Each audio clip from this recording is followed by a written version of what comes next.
हम भी कभी एचआर हुआ करते थे। यस, हम कभी एचआर हुआ करते थे और खूब काम किया था, खूब मजे किए थे, खूब रूलिंग की थी, खूब प्रॉब्लम सॉल्विंग की थी, खूब रिक्रूटमेंट किया था। लेकिन उसे बहुत टाइम हो गया। यस, 5-6 साल हो चुके हैं, छोड़ चुके हैं, ऐसा लग रहा है सब कुछ भूल चुके हैं। यस, ये सारी प्रॉब्लम्स आ सकती हैं अगर हमें हो गया है टाइम जॉब को छोड़े हुए, या फिर हम जॉब करते थे किसी और प्रोफाइल में, कोई और प्रोफाइल था उसको भूल चुके हैं, अब मन करता है कि एचआर में एंट्री ले। तो क्या करें, कैसे अपने आप को दोबारा से उस फ्लो में लाएं, ऐसी कौन सी चीजें डेवलप करें, अब क्या करें, अब कैसे फ्रेश स्टार्ट करें। अगर ऐसा ही सोच रहे हैं तो सही आए हैं मेरे चैनल पे, क्योंकि आज हम ये साथ में मिलकर डिसाइड कर लेंगे कि हम कैसे आफ्टर अ गैप स्टार्ट कर सकते हैं बिल्कुल फ्रेश और बिल्कुल ऐसे कॉन्फिडेंट वे में कि लगे कि बस हम तो कभी कुछ भूले ही नहीं थे। यस, सो चलिए, अगर इंटरेस्टेड है तो hello everyone, this is Sugandha and you are watching ready to get update and welcome back to my channel. और आज हम डिस्कस करने वाले हैं कि हमें हो गया है gap, how to start after a gap. HR में करियर बनाना चाहते हैं आफ्टर अ गैप, तो क्या क्या चीजें करें। मैं दूंगी आपको कुछ ऐसे 4 टिप्स, और ये 4 टिप्स अगर आपने एज इट इज फॉलो कर ली ना, तो सीरियसली आपको ऐसा बिल्कुल नहीं लगेगा कि आपने कभी भी एचआर का साथ छोड़ा था या कभी भी आप उससे पीछे हटे थे। ओके, या आप जिस भी जॉब में थे उससे आप पीछे गए थे, आप वहीं के वहीं हैं, वहीं से हम स्टार्ट कर रहे हैं। थोड़ी सी चीजें हैं जो हमें चेक करनी है, जो हमें चेंज करनी है, जो हमें चेक करनी है, वो हम 4 पॉइंट से कर लेंगे। सबसे पहले स्टार्ट कर लेते हैं, लेकिन उससे पहले भी एक चीज तो बनती है कि चैनल पे पहली बार आए हैं और मुझे फर्स्ट टाइम देख रहे हैं तो सब्सक्राइब कर दीजिए और वो जो क्यूट सा बेल आइकन है उसको हिट कर दीजिए, बिकॉज ऐसे सेशंस जो आप मुझसे रिक्वेस्ट करते हैं कमेंट बॉक्स में वो मिलेंगे आपको नोटिफिकेशन फीड में, अगर आप सब्सक्राइब कर देते हैं। राइट, सो उसके साथ एक और चीज भी तो बनती है कि मेरा न्यू चैनल है रेडी फॉर एसएस इंग्लिश, उसको जाकर सब्सक्राइब कर दीजिए जल्दी जल्दी, और उस पे हैं 2 सेशंस ऑलरेडी और भी आने वाले हैं, उन्हें भी जरूर देखना ना भूलें। राइट, तो चलिए स्टार्ट करते हैं और सबसे पहला पॉइंट देख लेते हैं क्या होना चाहिए। सबसे पहला पॉइंट है एक्टिव रिकॉलिंग। यस, और ये हो सकता है आपका फेवरेट, क्योंकि जब आप इसे करना स्टार्ट करेंगे तब आपको ऐसा लगेगा अरे यार मैंने तो कुछ कभी भी नहीं भुलाया, मैं तो वहीं के वहीं खड़ी हूँ या खड़ा हुआ हूँ। ये एक रिक्वेस्टेड सेशन है, मुझसे किसी फीमेल ने पूछा था, कई बार पूछा गया है कि गैप के बाद मैम स्टार्ट कर रहे हैं ड्यू टू मैटरनिटी या फिर ड्यू टू मैरिज या फिर ड्यू टू XYZ प्रॉब्लम। हमने अभी छोड़ दिया था अपना काम, हमने किया था 3 साल 4 साल 5 साल, अब कॉन्फिडेंस नहीं आ रहा है, अब ऐसा लग रहा है कि बस कहाँ जाएं, क्या करें, कैसे स्टार्ट करें, बार बार डर लगता है कि कंपनी का कल्चर चेंज हो गया होगा, अब कैसे उसके अंदर उतरे। राइट, तो चलिए उतार देते हैं आपको सबसे पहले पॉइंट से, और वो है एक्टिव रिकॉलिंग। एक्टिव रिकॉलिंग का क्या मीनिंग होता है? एक्टिव रिकॉल, कोई भी चीज जो हमने याद करी है उसका जो बेसिक मीनिंग है वो ये है, कोई भी चीज जो हमने याद करी है उसको रिकॉल करना। हमने पहले याद कर ली और अब हम उसको बिना देखे, यस हमने कोई चीज याद करी, और स्टूडेंट्स नॉर्मली यूज करते हैं इसे, और बहुत कॉम्प्लेक्स स्टडीज में ये यूज होता है कि हमने कोई चीज याद करी थी और उसको हम अब याद करने की कोशिश कर रहे हैं उसको बिना खोले। कोई हमने चैप्टर याद करा, कल करा या कुछ दिन पहले करा, और अब हम बिना उसे खोले याद करने की कोशिश कर रहे हैं और हम उसे लिखते जा रहे हैं कि क्या क्या क्या क्या था। अब क्यूरियोसिटी बढ़ती जा रही है, क्योंकि जब हमने उसे पढ़ा था तब तो पढ़ लिया था बहुत अच्छे से, आज मेरा उसे उठाने का मन नहीं है, लेकिन जब मैं उसे एक्टिव रिकॉलिंग करना स्टार्ट करूंगी, सोचूंगी कि मैंने क्या पढ़ा था, तो मैं जहां अटकूंगी मेरा मन करेगा अरे ये देख लूं। राइट, यहाँ मन करेगा मुझे देखने का। तो अब हम अपने केस में इसको कैसे अप्लाई कर सकते हैं, क्योंकि हमने तो जॉब की थी, अब हमें क्या करना है, सारा काम वाम निपटा कर बैठ जाइए, मीन्स जो भी आपके टास्क हैं, जो भी आप करते हैं, थोड़ा सा शांति का टाइम लीजिए, 15-20 मिनट, आधा घंटा अपने आप को दीजिए। May be it could be a night time, आपको नींद नहीं आ रही है, ओके, या फिर अर्ली मॉर्निंग हो सकता है, सब लोग सो रहे हैं, आप जल्दी उठ गए हैं, या फिर कोई मिड बीच का टाइम जब सब लोग सो रहे हैं, सब लोग नैप ले रहे हैं, आप इस समय ये काम कर सकते हैं। बिल्कुल कंफर्टेबली बैठ जाइए, 15-20 मिनट सोच के देखिए, अपने बैकग्राउंड में जाइए एक बार और सोचिए कि आप क्या क्या काम करती थी या क्या क्या काम करते थे। ओके, जो भी आप काम करते थे उसको प्लीज एक बार मेरे कहने से एक बार नोट करके जरूर देखिए, किसी भी डायरी में, किसी भी नोटबुक में उसको नोट कर लीजिए, और सीरियसली बता रही हूँ, हो सकता है पहले दिन आप नोट करने बैठे तो आपको कुछ याद ही ना आए।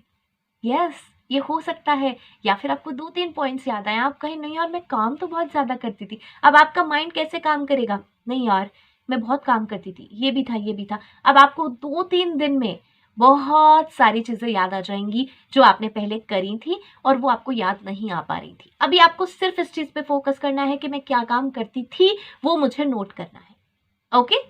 Now second, explore roles. Now अब आप जिस रोल में जाना चाहते हैं उसको एक्सप्लोर करिए, उसको स्टडी करिए, नेट पे जाइए, एक बार देखिए उसके बारे में। आप एचआर में जाना चाहते हैं, ह्यूमन रिसोर्स खोल के देखिए, उसका जॉब डिस्क्रिप्शन खोलिए, उसकी रोल्स एंड रिस्पॉन्सिबिलिटीज को चेक कीजिए, एक बार चेक करिए और आप ये देखिए जो आपने काम किया था उसमें और इसमें कितनी सिमिलैरिटी है, उसको भी एक बार नोट कर लीजिए। जो अब रोल्स एंड रिस्पॉन्सिबिलिटीज कुछ कुछ आपकी अगर मैच हो रही है तो उसको उसके आगे या नेक्स्ट पेज पे आप नोट भी कर सकते हैं इफ यू वांट।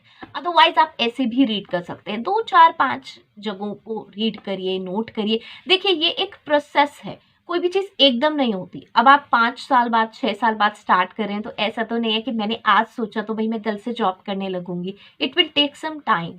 ये एक प्रोसेस है और ये बहुत आपको हेल्प करेगा। जब ज़्यादा से ज़्यादा आप रीड करेंगे, पढ़ेंगे तो आप रिलेट कर पाएंगे। अरे मैं रिक्रूटमेंट करती थी यार, रिक्रूटमेंट उस समय मैं इस पे तो पोस्टिंग नहीं करती थी, इतनी सारी साइट्स तो नहीं थी, जॉब पोर्टल्स तो नहीं थे, तब तो हम आराम से नौकरी से ही कर लेते थे। यस, जब हम स्टार्टिंग में स्टार्ट करी थी हमने जॉब पोस्टिंग तो बहुत ज़्यादा पोर्टल्स नहीं अवेलेबल थे, ना ही बहुत ज़्यादा पोर्टल्स के बारे में पता था, क्योंकि हम थोड़े से ही पोर्टल्स पे काम करते थे और वहीं से हमारी वैकेंसी क्लोज हो जाती थी, या हमने एडवर्टाइजमेंट दिया, बहुत सारे लोग ऐसे आ जाते थे। लेकिन अब जैसे जैसे डाइवर्स होता गया ऐसे ऐसे बहुत सारे पोर्टल्स आ गए, बहुत सारे तरीकों पे हम काम करने लगे। लिंक्डइन भी उतना फेमस नहीं था, अगर हम इंडिया में हैं तो अभी अगर मैं 10 ईयर्स पहले की बात करूँ तो लिंक्डइन उतना फेमस नहीं था।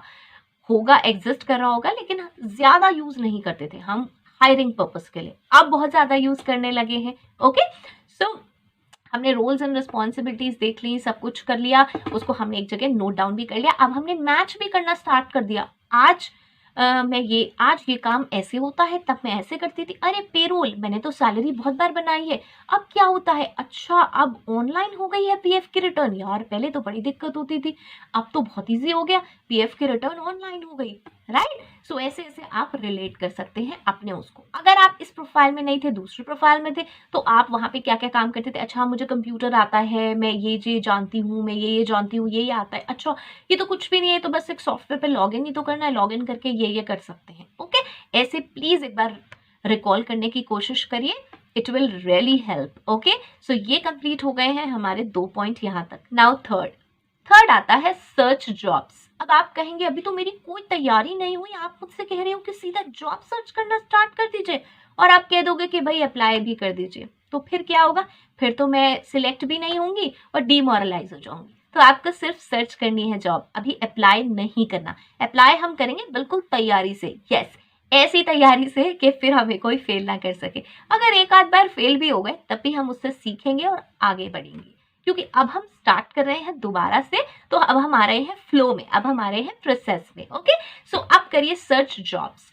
जिस तरीके के जिस प्रोफाइल में भी आप जाना चाहते हैं, आप एचआर में जाना चाहते हैं, उसकी जॉब्स को सर्च करना स्टार्ट कीजिए।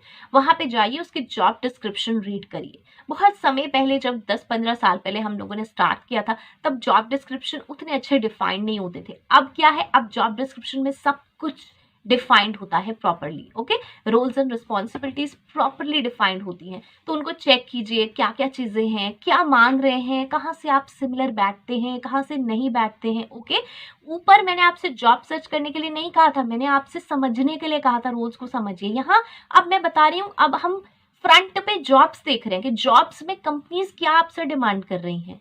ओके, वहां सीधा वो सैलरी वाले पार्ट पे मत जाइएगा कि मैं पहले सैलरी देख लूं कितनी मिल रही है। ओके, क्योंकि क्या होगा कि हम वो चीज को फोकस करते रहेंगे और जो एक्चुअल में वो काम मांग रहा है, जो स्किल्स मांग रहा है, वही सब हम नहीं देखेंगे तो क्या फायदा है। ओके, वो सारी चीजें बहुत अच्छे से नोट करिए, देखिए, उन्हें बार बार रीड करिए, अपनी लोकेशन के हिसाब से देखिए कंपनीज, क्योंकि लोकेशन के हिसाब से बहुत फर्क पड़ता है सैलरी पे। आप लोग मुझसे बार बार पूछते हैं कि मैम इस प्रोफाइल की सैलरी कितनी होनी चाहिए, इस प्रोफाइल की, उस पर भी एक सेशन आने वाला है और वहाँ मैं बहुत सारी चीज़ें हंसी मजाक से शेयर करने वाली हूँ कि किस प्रोफाइल की कितनी सैलरी होती है। तो वो बहुत सारे फैक्टर्स पर डिपेंड करती है एक्चुअली कि किस टाइप की कंपनी है, कौन सी लोकेशन है। ओके, सो वो सारी चीज़ें आप चेक करिए, सर्च करिए। जो आप अपने लोकेशन में करना चाहते हैं या कहीं आपका ट्रांसफ़र होने वाला है या कहीं और आप शिफ्ट होने वाले हैं वहाँ करना चाहते हैं, तो वहाँ चेक करिए। ओके, एक बार चेक करिए, जॉब डिस्क्रिप्शन और सारी चीज़ें चेक कर लीजिए, देख लीजिए। नोट करना चाहते हैं जॉब डिस्क्रिप्शन, मैच करना चाहते हैं, देखना चाहते हैं भाई इसमें क्या है क्या नहीं है, वो जो टर्म्स हैं क्या यूज़ हो रही हैं, क्या काम कह रहा है, उन सबको बहुत अच्छे से स्टडी करिए। ओके, अब आ जाता है चौथा, वो है अपग्रेड स्किल्स, और ये है हमारा असली बाण। यस, जो चीज़ें हमने देखी ऊपर और जो हमें नहीं आती थी, जो की स्किल्स हैं, जो काम हैं, जो टर्म्स यूज हो रही हैं बार बार, उन्हें अपग्रेड करिए, उन स्किल्स को अपग्रेड करिए। कम्युनिकेशन स्किल्स 6 साल पहले मेरी बहुत अच्छी थी, मैं बहुत अच्छे से कम्युनिकेट कर लेती थी, बहुत अच्छे से इंग्लिश में बात कर लेती थी। लेकिन आज अगर मुझसे कोई कहे तो हाँ, मैं जानती हूँ टर्म्स बिकॉज मेरा बेस इंग्लिश है, लेकिन उतनी फ्लुएंसी नहीं है, उस तरीके से मैं बात नहीं कर पाऊंगी, इंटरव्यू में मैं बात नहीं कर पाऊंगी। तो इंटरव्यू के लिए स्टडी करिए, उसके क्वेश्चंस को स्टडी करिए, जो जो चीज़ें जेडी में कही हुई हैं उनकी टर्म्स को समझिए, उनको अपने अंदर डेवलप कीजिए, स्किल्स को डेवलप कीजिए। ऐसे ही नहीं है कि बस रेंडमली अप्लाई कर दिया, अरे ये कंपनी तो मेरे घर के पीछे है, इसमें तो मेरी यहाँ सोर्स है, मेरा ऐसा है, मेरा वैसा है, और उस पर मैंने अप्लाई कर दिया और फिर क्या हुआ, बाद में नहीं मिली जॉब। तो यार मुझे इसलिए जॉब नहीं मिल पा रही है क्योंकि मुझे इतना, मेरे पास इतना गैप था। नहीं, आपके पास गैप के लिए वैलिड रीज़न होना चाहिए। फीमेल्स का नॉर्मली मैरिज या मैटरनिटी रीज़न होता है, वो बहुत ज़्यादा एक्सेप्टेबल है। यस, वो बहुत एक्सेप्टेबल चीज़ है, उसमें कोई भी प्रॉब्लम नहीं है। हर कंपनी जानती है कि भाई आप फैमिली वे के लिए जाएंगे तो आप अपना गैप लेंगे, कोई इशू नहीं है। और सबसे अच्छी बात होती है, बहुत सारी कंपनी आज तो खुल के आगे आती हैं कि हाँ, ऐसे फीमेल्स को हम एक्सेप्ट करेंगे और हम लेना चाहते हैं। क्यों? क्योंकि वो सीरियस है अपने करियर के लिए। इतने सब पीरियड के बाद भी दे वांट कि नहीं, मुझे आगे बढ़ना है, मुझे स्टार्ट करना है और मुझे सीखना है, और वो ज़्यादा सीखने में इंटरेस्टेड भी होती हैं, तो कोई प्रॉब्लम नहीं है। और ऐसे ही अगर मेल्स भी हैं, उन्होंने भी किसी पर्पस की वजह से गैप लिया है या स्विच किया है करियर, तो भी कोई प्रॉब्लम नहीं है। अगर आप स्किल्स, अब वो चीज़ें लेकर पहुंचे हैं वहां पर और आप जानते हैं प्रोफाइल के बारे में, ऐसा नहीं है कि बस सिर्फ जॉब देखी, क्या मुझे अब ये नहीं करनी और मुझे ये करनी है और मैं उठ के आ गया, बिना ये देखे कि भाई उस जॉब में करना क्या है, कौन सी स्किल्स रिक्वायर्ड हैं, क्या काम होता है।